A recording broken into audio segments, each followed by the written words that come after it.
Olá, muito boa noite para você. Começa agora o Aparecida Debate, um espaço para discutirmos os principais assuntos do Brasil e do mundo. Hoje vamos falar de inclusão na educação. O debate sobre a inclusão especial e inclusiva no Brasil tem sido intenso nos últimos anos. O ensino inclusivo é a prática da inclusão de todos, independentemente do talento, da deficiência, das origens socioeconômica e da origem cultural nas escolas e nas salas de aula. Em 2015, foi criada a Lei Brasileira de Inclusão, mais conhecida como Estatuto da Pessoa com Deficiência. Em um dos capítulos, a lei aborda o acesso à educação e traz avanços importantes, como proibir a cobrança de valores adicionais nas escolas para a implementação de recursos de acessibilidade. Há também a Política Nacional de Educação Especial na perspectiva da educação inclusiva, que é de 2008. Mas o quanto será que o Brasil avançou nesta questão da inclusão de todos? Qual a melhor forma de adaptar o currículo às necessidades dos alunos com deficiência? Quais os principais desafios dos profissionais para a capacitação? E os pais, como lidar com o preconceito e a discriminação da sociedade? Para responder a essas e outras questões, estão aqui comigo a Marinalva Silva Oliveira. Ela é doutora em psicologia pela Universidade de São Paulo e pesquisadora na área de desenvolvimento e aprendizagem de crianças com síndrome de Down. Marinalva também é militante na causa pela inclusão das pessoas com deficiência. E eu também converso com a Windes Brazão Ferreira. Ela é PhD em Educação pela Universidade de Manchester, consultora da Unesco na área de Educação Inclusiva, conselheira do INEP, fundadora e presidente da ONG Educação para Todas, a EdTodas, além de pesquisadora na área de deficiência e empoderamento de mães de pessoas com deficiência. Olá, muito boa noite para vocês, bem-vindas. Antes da gente começar o nosso bate-papo, eu queria que a gente acompanhasse aqui no nosso telão alguns dados que mostram o número de matrículas com alunos com deficiência no país. Vamos ver. Dados do INEP, Instituto de Pesquisa vinculado ao Ministério da Educação, mostram que houve uma evolução no Brasil das matrículas de alunos com necessidades educacionais especiais na rede de ensino nos últimos 3 anos. Em 2015, eram pouco mais de 930 mil. Em 2016, aumentou para 971 mil.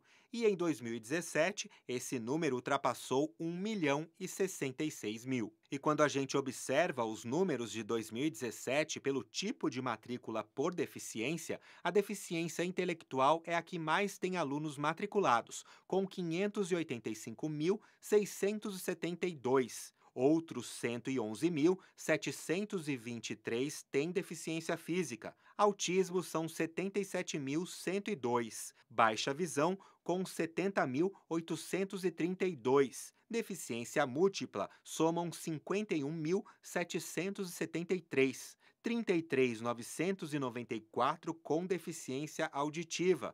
Surdos são 21.559 e cegos 6.059 alunos. Diante desses números, a gente pode dizer que o Brasil avançou nessa questão de inclusão de todos? Boa noite. Primeiro gostaria de agradecer esse espaço aqui que nós estamos tendo a oportunidade com a minha colega, companheira Índice, de fazer esse debate sobre a inclusão das pessoas com deficiência. É muito importante nesse momento, nessa conjuntura do país. E os dados mostram, e é preciso também analisar esses dados e como eram que essas pessoas com deficiência estavam antes dessas legislações existirem. Essas pessoas geralmente eram segregadas em ambientes de escolas especiais, não tinham esse direito de chegar à escola regular. A partir de convenções, de legislações, nós avançamos a partir de 2008 com a Política Nacional da Educação Especial na perspectiva da educação inclusiva e também da LBI de 2015, que é a Lei Brasileira de Inclusão. O que nós podemos ver? As pessoas com deficiência estão chegando nas escolas regulares. Isso já é um dado interessante, porque isso já mostra que mudou a realidade e olhar sobre as pessoas. A outra coisa que nós precisamos discutir, como é que essas escolas estão recebendo essas pessoas com deficiência. E aí que é um ponto interessante a gente discutir. Primeiro, defendemos que elas estejam nas escolas regulares, mas os governos, sucessivamente, governo municipal, estadual e federal, não têm disponibilizado recursos para dar qualidade de acessibilidade a essas pessoas e formação de professores. Até porque, só para complementar, esses dados que a gente mostrou aqui agora, a gente está falando de escolas privadas e públicas, né, do país todo. Né? Exatamente, exatamente. Então é isso que a gente precisa analisar. Conseguiram adquirir esse direito, isso é muito importante. Na minha concepção, é questão de direito humano, de você ter direito à escola regular, de ter direito. Por outro lado, como não tem investimento de recursos, nós estamos enfrentando vários problemas. Tipo, as crianças não estão tendo acessibilidade pedagógica, comunicacional, metodológica que tem direito e que a legislação diz que deveria ter.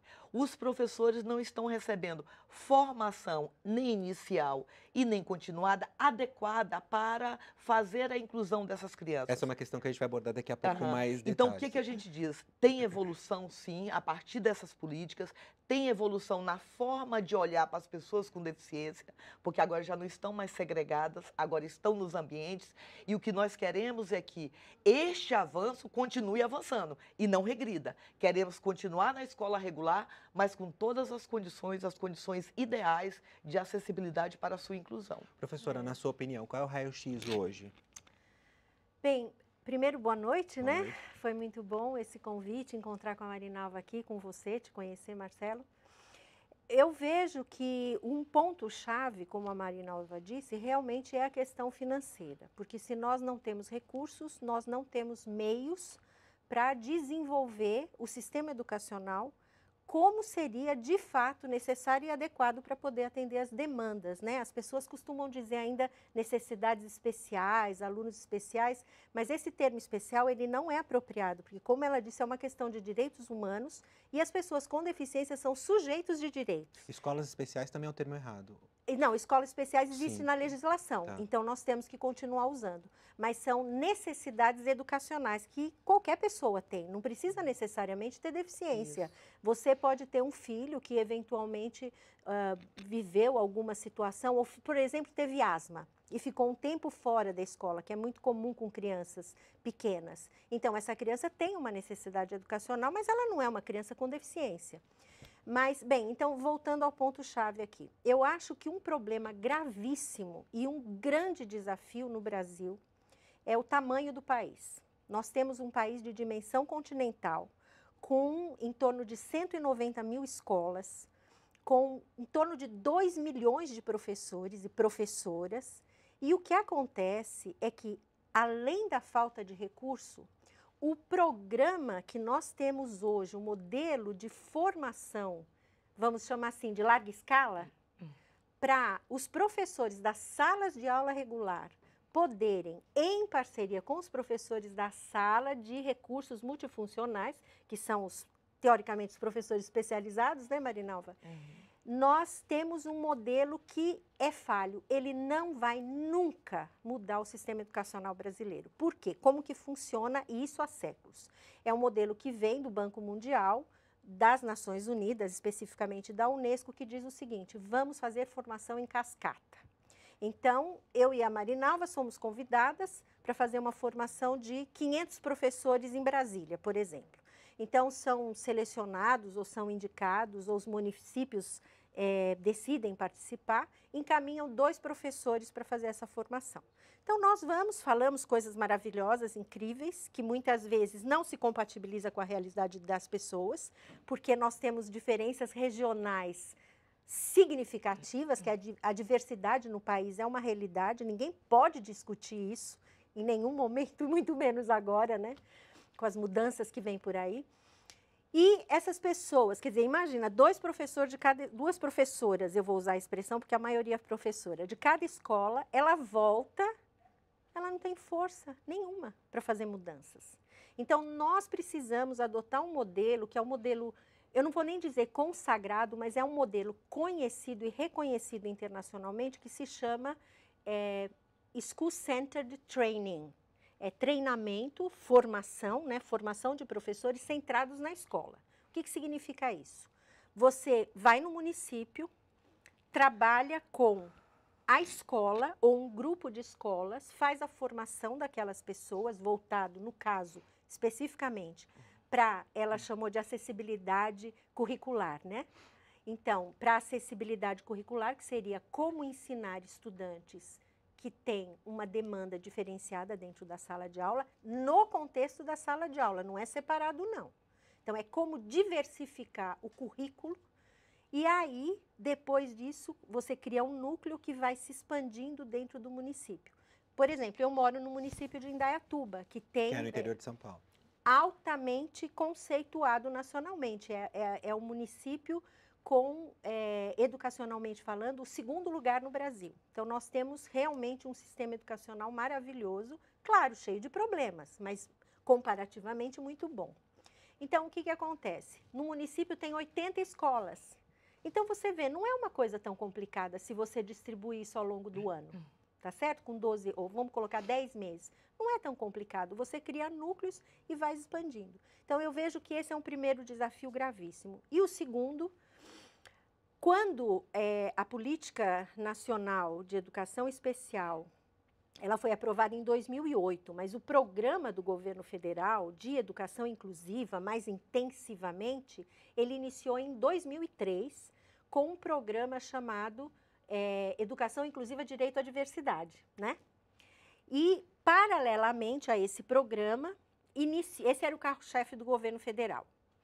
Paralelamente a esse programa, foi iniciado um outro chamado Formação de Professores, Educar na Diversidade. Eu fui coordenadora desse programa, desse projeto, era um projeto. O que aconteceu ali? O programa, que era o carro-chefe do governo, foi se expandindo no Brasil, ao ponto do governo oferecer como dado estatístico que foi atingido 100% dos municípios, o que era um dado maquiado. Não foi. Mas ele tinha como ponto central a criação, no âmbito da gestão, no caso municipal e escolar, pessoas que compreendiam o que era educação inclusiva. Eu diria que foi super bom, porque todo mundo ficou sabendo o que é educação inclusiva no Brasil. Se passou a se falar inclusão aí. O projeto Educar na Diversidade, que era um bracinho de nada, uma coisa insignificante, que envolvia olha, nós temos o quê? Em torno de 5.700 municípios no Brasil, envolvia nem 150, tá? Este projeto, ele era um projeto que levava para as escolas o que é chamado de metodologias de ensino inclusivas ou metodologias de ensino diferenciadas, que é um currículo para a diversidade. Foi incrível, bombou, usando expressão bem coloquial. Bombou, porque você fazia a formação, eu fiz essas formações, esse projeto era originalmente um projeto da Unesco, então ele tinha uma história já internacional, foi adaptado para a América Latina e readaptado para o Brasil. Então, as pessoas que vinham fazer a formação, elas saíam com ferramentas concretas, elas tinham um material que o MEC publicou, Educar na Diversidade, voltavam para os seus municípios e iniciavam todo um trabalho. E foi tão impressionante porque muitos municípios diziam assim, olha, e mandavam e-mails e telefonavam para o MEC e diziam assim, nós implantamos no município. O que era isso? Na verdade, nada mais, nada menos do que metodologias de ensino para aplicar numa sala de aula que tem uma diversidade incrível, onde a criança ou o jovem ou o adulto com deficiência são considerados parte. Então, muda-se a estrutura da sala de aula e a professora passa a ter condições de trabalhar com elementos que favorecem o desenvolvimento daquelas pessoas que demandam algum tipo de atendimento, não de atendimento, de educação diferenciada. Professora, a senhora concorda com isso? Porque a própria Unesco diz que é o currículo que tem que ser adaptado, né, às crianças e não o contrário, né? Nós temos algumas divergências, uma das quais é que eu acho que nenhum desses programas aí resolveu o problema, porque nós não temos efetivamente uma educação inclusiva. Nós temos uma legislação, nós temos as convenções dos direitos das pessoas com deficiência, que inclusive muda o paradigma sobre o que é deficiência. A deficiência ela vai ocorrer em relação às barreiras que estão no ambiente. E não sobre o aluno. E não sobre o aluno. Se você não chega até ali, não é porque tem deficiência física, mas é porque o local não é acessível para você chegar até ali. Então, é dentro dessa perspectiva, que é uma perspectiva de discutir a deficiência enquanto conceito social, que eu defendo. A partir daí, tem algumas questões que a gente precisa discutir. Nós temos legislação, nós temos convenções, e tudo isso dá uma condição para a gente trabalhar. Agora, nós sabemos muito bem que num país como o nosso, e os sucessivos governos, isso não é novidade, isso já vem de outros governos, tá? Não tem aplicado recursos suficientes nem na educação como um todo. Imagine para uma população mais vulnerável, como é as pessoas com deficiência. Fazem as políticas, as legislações e joga a responsabilidade para os professores fazerem dentro das escolas. Os professores não vão dar conta porque eles precisam de menos alunos na sala de aula, eles precisam de formação inicial e continuada com qualidade, precisam ser valorizados. Eu digo sempre, primeiro nós precisamos incluir os professores e as professoras para depois a gente incluir, pensar na escola inclusiva. Então, a partir daí, o que a gente pensa sobre isso? Primeiro que não vejo nenhum programa que tenha dado certo. Quando eu penso em formação inicial e continuada dentro dessa perspectiva inclusiva, a gente sempre pensa no seguinte, primeiro ponto, é dentro da escola regular que todas as crianças com deficiência têm que estar, com acessibilidade. Essa acessibilidade vai envolver o quê? Vai envolver um atendimento educacional especializado no contraturno, professores de apoio trabalhando junto com o professor da sala de ensino regular, mas isso não pode ser uma ação isolada, isso tem que estar no projeto político-pedagógico da escola, isso tem que fazer parte do projeto político-pedagógico da escola. Temos que ter professores que sejam valorizados no sentido não só salarial, mas também de ter um tempo para ele estudar sobre aquilo, que hoje os professores quase não têm tempo, e nem para a formação, né, a formação continuando só para criança. Nós não queremos formar especialistas. De uma forma geral, já é complicado. Nós queremos formar professores que sejam professores que mudem a educação como um todo. Mas, além disso, nós temos que pensar em outros aspectos. Porque quando a gente fala nisso, fica olhando só a escola, formação, resolveu. Não vai resolver. Nós temos que pensar se essas crianças que têm deficiência recebem terapias, porque é necessário. Uma criança com síndrome de Down precisa de uma terapia, precisa de fono. Elas recebem fora? O Estado tem que dar condições para isso. Tem que dar condições também para essas crianças chegarem nas escolas, porque às vezes os pais e as mães não têm como estar levando e trazendo. Tem que ter transporte, tem que ter política. Então, é um conjunto de política que tem que conter para realmente acontecer a inclusão dessa criança dentro da escola. E tem uma outra, porque enfrentam várias barreiras. Barreiras pedagógicas, comunicacional, metodológica. Agora tem a pior de todas as barreiras, que é a barreira atitudinal, que é o preconceito. Quando a criança chega dentro... E aí que a gente diz que nós tivemos uma evolução enorme, porque antes essas crianças estavam segregadas. Hoje elas estão chegando. Mesmo enfrentando todos esses preconceitos, essas barreiras, mas estão rompendo com alguns paradigmas que estavam postos. Então, essa barreira atitudinal é a pior de todas. É como o professor olha para a criança, por falta de formação, ele diz bem assim, não vai aprender. Imagina você já olhar para alguém e dizer que a pessoa não vai aprender. O que você vai gerar de expectativa para você e de resultado para essa criança? Um trabalho também junto aos pais e às mães, porque às vezes nem a família acredita que a criança tem condições de desenvolvimento. Aí depois eu vou entrar no exemplo do meu filho. Então, vamos aproveitar, então, já que a senhora tocou no assunto. A senhora tem 3 filhos, né? 3 filhos. E um deles tem síndrome de Down. Um deles tem síndrome de Down. Tem 3 filhos, 2 já são mais velhos e o Gabriel tem 13 anos. E como foi a entrada dele na escola? Olha, primeiro que aí a gente tem que contar um pouco que a gente, de uma certa forma, somos privilegiados, porque somos professores de universidade. Já vem com a informação, da área da né? psicologia, mas mesmo assim é um susto tremendo, né? Então, tem algumas informações a mais, mas mesmo assim é um susto tremendo. Nasce uma criança com síndrome de Down, a primeira coisa que você pensa é como é que o mundo vai reagir em relação a ele, o mundo vai ter preconceito, meu filho vai namorar, meu filho vai fazer isso, meu filho vai fazer aquilo. Então, uma série de perguntas surge na cabeça de todo pai e de toda mãe que tem um filho com deficiência. Por quê? Porque o mundo é todo organizado para o modelo ideal, padrão de filho, tá? E lógico que a partir daí, o que eu fiz? É do luto, que foi bem curtinho, a luta. Não tem saída. tem que ir para a luta. É tipo assim, não tem opção. Então, nós fomos procurar, a primeira coisa foi procurar geneticista, terapias para o Gabriel. Deixa eu só interromper a senhora um minutinho. A gente precisa fazer um pequeno intervalo e daqui a pouco a gente continua contando a história do Gabriel, a sua história, e conversando com a professora Windes também. Tá bom. Ok?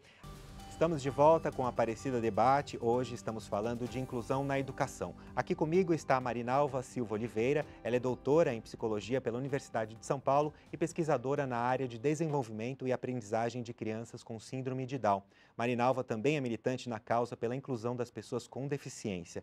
E eu também converso com a Windes Brazão Ferreira. Ela é PhD em educação pela Universidade de Manchester, consultora da Unesco na área de educação inclusiva, conselheira do INEP, fundadora e presidente da ONG Educação para Todas, a EdTodas, além de pesquisadora na área de deficiência e empoderamento de mães de pessoas com deficiência.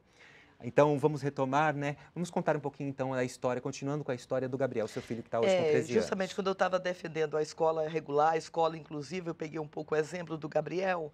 Então, o Gabriel está com 13 anos hoje. Então, o Gabriel, desde pequenininho, ele recebeu toda a estimulação necessária, de fono, terapeuta ocupacional, tudo aquilo que é necessário para o desenvolvimento da criança com síndrome de Down, que devido à trissomia, ela nasce com algumas deficiências. Então, o que eu quero dizer? Que isso não foi através de política pública, isso foi pago por nós. Que eu estou dizendo o seguinte, e o Gabriel hoje sempre estudou... E isso ele faz a parte da escola, né? Faz a parte da escola. O Gabriel hoje está no 7º ano, junto com a turma da idade dele, com adequações do conteúdo. São adequações, não é currículo diferenciado e nem adaptação. Mas isso a própria escola? Vocês procuraram uma escola que já fazia isso? Ou... Não, desde o início eles passaram em várias escolas. Então, nós tivemos toda aquela luta, toda aquela dificuldade. Eu, enquanto pesquisadora, sempre trabalhava junto com a escola de trabalhar com os professores. Aquilo que eu digo que deveria ser obrigação da escola, de fazer a formação de seus professores, eu, como mãe, ia lá, mas porque eu sou pesquisadora, porque eu compreendo a área. Isso deveria ser política pública e é lei, então deveria existir efetivamente. Nisso tudo, o Gabriel sempre estudou em escola regular. Ele está numa escola regular, a sala, só para você ter uma ideia, o Gabriel está no 7º ano, com 13 anos, alfabetizado, mostrei para o Índice nesse instante os zaps dele, alfabetizado. E a convivência em sala de aula com os excelente. professores? Agora, pensa só, a sala tem 8 alunos, uma mediadora e os professores das disciplinas. Então, acontece nesta perspectiva e num ambiente como esse. Vai para a escola pública, sala com 40 alunos, muitos faltando o atendimento educacional especializado, que é lei, e os governos não cumprem por falta de recursos. Agora mesmo nós tivemos uma vitória tremenda em Niterói, com todos esses retrocessos que nós estamos tendo. Niterói é onde vocês moram, é onde a gente mora. Então, o Gabriel é o exemplo que mostra que quando você dá condições adequadas, qualquer ambiente adequado, que você retire as barreiras, a criança se desenvolve. Porque o que impede são as barreiras que estão lá. O Gabriel é um exemplo. Voltando agora para de Niterói, que eu estava falando, nós tivemos agora uma vitória, terça-feira passada em Niterói, que é uma vitória histórica. Em tempos de retrocessos, em direitos humanos, tudo que está acontecendo aí que nós estamos vendo, retrocesso na educação, anúncio de mais retrocesso, retirar direitos, nós tivemos em Niterói agora, desde o ano passado, os professores, o Sindicato dos Professores, junto com os pais e as mães das pessoas com deficiência, se juntaram e fizeram uma luta coletiva. Qual era a luta? Os professores de apoio, atendimento educacional especializado, tudo isso é legislação, mas o governo não estava dando, o prefeito não estava dando condições. Professor de apoio com 8 alunos com crianças com deficiências das mais diferentes, como é que você vai trabalhar isso? Crianças com deficiência tendo que voltar mais cedo da escola e ir mais tarde para a escola, ou seja, retirando todos os direitos. Com essa luta em conjunta de pais, mães, professores, e mais junto com a justiça e mais os concursados, tivemos uma vitória estrondosa, a justiça obrigou que fossem criados 1.195 novos cargos, 403 só de professores de apoio. Nós temos, em média, 88 escolas no município. Você imagina, ainda não é suficiente. Mas já é um avanço, né? Você imagina Sim. 403 professores de apoio para essas crianças com deficiência? Isso é um modelo que a gente quer, essa é a luta que a gente quer. Então, com certeza, a rede municipal de Niterói, em relação às crianças com deficiência, no ano de 2019, não vai passar pela mesma dificuldade que passou em 2018. Agora, é lógico, também isso não é suficiente. Precisamos fazer formação desses professores, formação dentro de uma perspectiva inclusiva. Precisamos dar condições para esses pais e essas mães terem condições de levar essas crianças para a escola, mas também de terem terapias. É por isso, nesse sentido, que eu defendo que o atendimento educacional especializado deveria ser um centro multidisciplinar, onde você tivesse ali fonoaudiólogo voltado para a educação, terapeuta ocupacional, psicólogo, vários profissionais da saúde. Complementares, né? Complementares e nunca substitutivo à escola regular. É aí que nós temos a diferença. Quando você fala de escola especial, você fala de escola especial como substituindo a escola regular. Eu sou contra.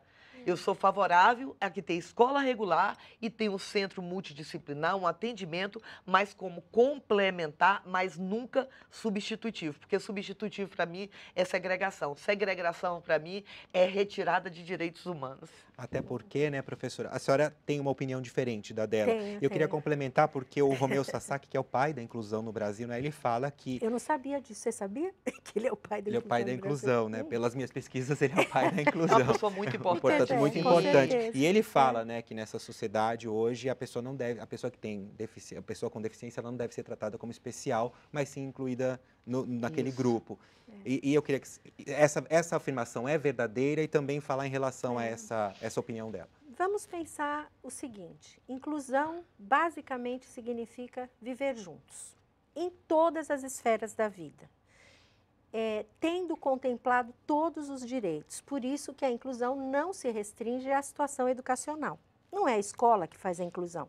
A escola deve ser inclusiva para que as crianças, jovens e adultos que cheguem e que demandem algum tipo de, como diz a legislação, né, meio e apoio extra ou diferente, ou o que quer que seja, ela tem aquilo disponível.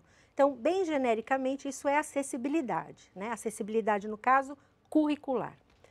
Então, a inclusão significa ter uma vida produtiva, significa ter relações amorosas, significa ir a qualquer espaço e não sofrer discriminação, como é muito comum ainda hoje, né? No Brasil isso é muito forte. É claro que a atitude tem a ver com conhecimento, as pessoas ainda são ignorantes, embora com toda a política ao longo desses anos, as pessoas tenham mais conhecimento sobre as deficiências, né? Eu gostaria até de dizer aqui que um elemento chave que a Marinalva coloca é a questão dos recursos familiares que possibilitou a ela dar tudo que o filho dela necessitasse e talvez até precisasse de mais. Mas as pessoas com síndrome de Down hoje, elas são conhecidas no país por causa do lobby dos pais. As famílias, dos pais e das mães, as famílias têm um poder muito grande. Hoje nós vemos novamente essa onda familiar tomando posse das mídias, das políticas públicas, né, das pressões com relação ao governo, das famílias, das pessoas que têm autismo ou TEA, né? Bem, então, esse elemento é fundamental. Agora, o que eu acho assim bastante complexo é que, quando foi institucionalizado no Brasil, primeiro, na Lei de Diretriz e Base Nacional, que a educação especial é uma modalidade transversal, isso para mim já é complicado. Porque, como a Marinalva lembrou bem, nós temos dois modelos. É um modelo, três, na verdade. O modelo médico da deficiência olha para a deficiência, olha para o problema, diz assim, tem deficiência, você tem um problema, o problema é da sua família, precisa estar separado da escola e da sociedade, precisa ter um atendimento terapêutico, médico, psicológico, o que quer que seja. Então, você é diferente, fica lá no canto. Eu vou te dar um exemplo concreto. Na Holanda, eu visitei alguns lugares, é incrível, são cidades universitárias, na verdade, o campus. Você chega Hoje lá... no mundo, a Holanda é o modelo de N- inclusão? De inclusão, não, é o Não? contrário, Ah, é ao de contrário. segregação. Ah. A Holanda, os Segregação. países europeus, com muita frequência, qual é a diferença? É que eles têm dinheiro, são países ricos. Então, você vai para esses lugares, as pessoas, crianças, jovens e adultas, elas têm tudo o que é serviço médico e paramédico, vamos chamar assim. Eu, honestamente, não acho que isso seja o que deveria ser, porque essas pessoas estão segregadas. Então, esse é o modelo médico. Aí a gente passa para o modelo social da deficiência, que é uma construção de um teórico inglês com deficiência maravilhoso, que diz o seguinte, olha aqui, ó, a gente não tem que ser separado. Nós somos iguais a todas as pessoas e, portanto, nós temos que ter acesso a tudo como todo mundo. O modelo social da deficiência, ele não olha para a deficiência, ele não dá destaque à deficiência, ele dá destaque ao ser humano. Eu sou uma pessoa que tem uma condição X, mas isso não me impede de fazer nada. Nós poderíamos ter aqui, por exemplo, duas pessoas maravilhosas que são tão doutoras quanto nós, a professora Sueli Sato, que é uma pessoa, uma mulher com paralisia cerebral, uma grande teórica e a professora Ana Rita de Paula, da USP, doutora, que só mexe os olhos. Mas quando você ouve essa pessoa estar nos espaços que nós estamos, você fala, ah, como pode? Pode, porque ela tem competências maravilhosas. Se ela nascesse em outra família, porque ela deve já ter uma idade semelhante à nossa, mas se ela nascesse numa outra família, muito provavelmente ela não seria doutora, ela estaria acamada, vamos dizer assim, sem ter se desenvolvido. Então, a família tem um papel determinante, sem a menor sombra de dúvida. Bem, então, eu estava falando da legislação. Primeira coisa que diz que a educação especial é transversal. Ora, no meu entendimento, a educação especial é um campo de conhecimento de 200 anos, que significa todo tipo de atendimento que, de alguma forma, segregava a pessoa com deficiência. Eu acho que foi um erro na nossa política essa mudança da educação especial como transversal. Segundo, quando se instituiu no Brasil, porque já existia a sala de recurso multifuncional e já existia o atendimento educacional especializado, com diferentes nomes, né? Mas já existia há muitos anos. Só que esse último governo, o que ele fez? Ele colocou na política. Quando ele coloca, aí é o ponto-chave. Ele diz o seguinte, vamos criar dentro das escolas um espaço segregado. Então, se eu tenho um filho com deficiência, o meu filho ou a minha filha vai sair da sala de aula, ou não vai sair da sala de aula, mas em muitos casos sai, porque a legislação, todo o marco teórico e político que nós temos, ele diz o seguinte, o atendimento deve ser feito no contraturno, como a Marinalva disse. Então, se você considera que no Brasil nós temos em torno de, vou botar 85% da população de baixa renda, das classes populares, que têm seus filhos nas escolas públicas, essas pessoas não podem ir no outro período para levar os seus filhos, porque isso tem uma implicação financeira, tem que levar, tem que pagar condução, tem que ser dispensado do trabalho, enfim. Então, isso por si só é um problema que já está constatado em vários estudos. Então, no contraturno não é legal. Segundo, quando a gente diz, e isso acontece em muitos municípios, que a escola tem que ter fonoaudiólogo, fisioterapeuta, o que quer que seja, psicopedagogo extra para atender esses alunos, aí eu acho que é um erro pior ainda, porque é trazer o modelo médico de atendimento terapêutico, clínico, que é da área de saúde, não é próprio da educação, para dentro da escola. O que precisaria ter? Nós precisaríamos, sim, ter centros de atendimento com profissionais da área de saúde, vinculado à Secretaria de Saúde, que nós sabemos que tem muitos recursos, tem mais recursos que a educação sempre, que estivessem disponíveis para atender as crianças. Então, vai ter dentro da escola, por exemplo, o modelo de João Pessoa. João Pessoa é incrível, eu não sei hoje, mas há uns anos atrás tinha psicólogo, fonoaudiólogo, psicopedagogo e pedagogo. Então, essas pessoas fazem o quê? Fazem a triagem, perfeito. Faz uma triagem, descobre quem tem algum tipo de necessidade educacional, e encaminha para um serviço. A Goiânia fez o seguinte, identificou na rede pessoas que eram professoras e que foram qualificadas em nível superior em cursos diferentes, fono, físio, TO e por aí vai.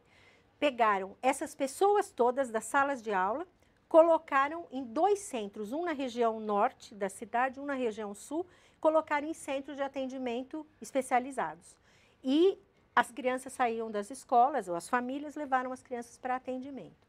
Então, eu entendo que a escola, ela tem como função educar, não fazer atendimento terapêutico. Segundo, existe um erro, que eu inclusive estou para fazer um vídeo sobre isso, aqui eu não tive tempo, que é a questão do diferenciação curricular. As pessoas no Brasil acham que diferenciação curricular é adaptação curricular, ou seja, eu pego o currículo, vou mudar o currículo para atender aquela criança com aquela especificidade. Não.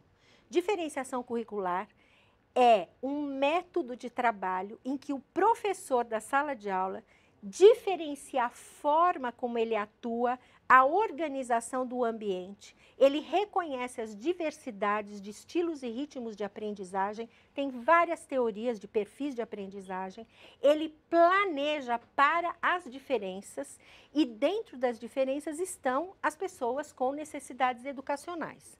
Nesse processo, claro, um dos elementos chaves é o apoio mútuo entre as próprias crianças. O poder da professora diminui, ela passa a ser, de fato, uma mediadora e a sala de aula passa a ser um ambiente de aprendizagem comum, onde todos têm vez e voz. Então, o que acontece? Inclusive, eu queria só complementar que esse é um documento da Unesco, que foi publicado em 2004, sobre diferenciação curricular. Professora, eu queria fazer uma correção. Eu, de forma alguma, disse que eu defendia esse atendimento terapêutico dentro da escola. O que eu defendo é um atendimento multidisciplinar com esses profissionais envolvidos na educação. E nós temos complementar, né? E nós temos uma experiência disso, de ter terapeutas ocupacionais, de ter fono. Tivemos isso em Macapá, quando eu morava em Macapá, tinha um grupo de pesquisa, nós fizemos esse tipo de trabalho. Mas não é terapeuta ocupacional voltada para a área de saúde. Não é isso que eu defendo. Então, o que eu defendo é uma complementação, porque é importante. Tem, por exemplo, a criança com síndrome de Down tem uma deficiência na memória auditiva, que o professor pedagogo, ele não tem formação para entender isso. Ele sabe sobre educação. Junto com o terapeuta ocupacional, com fono, ele vai saber como trabalhar essas estratégias. Então, é nesse sentido. Uma outra coisa é sobre a adequação, a adaptação curricular, que eu falei também, e ela falou como diferenciação. Eu sou radicalmente contra qualquer diferenciação que você faça. Então, eu quero aproveitar o gancho aqui, porque a gente está quase chegando no fim. E, infelizmente, porque passa muito rápido, né? É verdade. O MEC, o Ministério da Educação, em abril, ele fez uma revisão da política da educação sem consultar ninguém. Mas em julho, né, do mesmo ano, do ano passado, fez a apresentação de algumas propostas para alguns convidados e vocês estavam nessa apresentação. Não era convidados. É outra coisa. A gente pode explicar. São slides, né? Eles mostraram alguns slides. Não, ele fez uma proposta, convidou algumas associações e algumas pessoas, apresentou, depois fez uma consulta pública de 15 dias na internet, que a gente tem muita crítica sobre. Por fim, nós fomos convidados como especialistas, pesquisadores da educação especial, uma comissão de 19 pessoas para trabalhar esses dados. Rapidamente, eu tenho 1 minuto para cada uma. E aí, essa consulta pública, aí o MEC propôs a escola especial, que era isso que vocês discordam nessa questão. Eu queria que vocês falassem rapidamente. Olha, não, o MEC não propôs a escola especial. Isso, inclusive, foi uma coisa que alastrou no país. A nossa legislação, ela contempla as escolas especiais. No entanto, a Política Nacional de Educação Especial, na perspectiva da educação inclusiva de 2008, ela teve uma ênfase intensa na escola regular, na escola comum. O que acontece é que esta nova proposta da política, ela retoma esse termo, retoma o termo classe especial, que deixou a gente tudo de cabelo em pé, mas as classes especiais e as escolas especiais existem no país, elas estão, inclusive, nos dados do INEP, tá? Exatamente. Um Vou minuto. pegar desse ponto do índice. Por exemplo, nós temos preferencialmente escola regular. Olha, isso aí é uma coisa que a gente sempre diz. A política deveria assumir, se é inclusão, não tem preferencialmente. Isso, exatamente. A partir dessas legislações, o MEC pega esta brecha e diz, retoma e reforça. Porque lá está escrito, sim, escola especial e classe especial. Tá escrito. O que a gente critica? Diante dessa legislação, diante desses números que você mostrou, se é para fazer uma atualização da política, vamos fazer para avançar. Exatamente.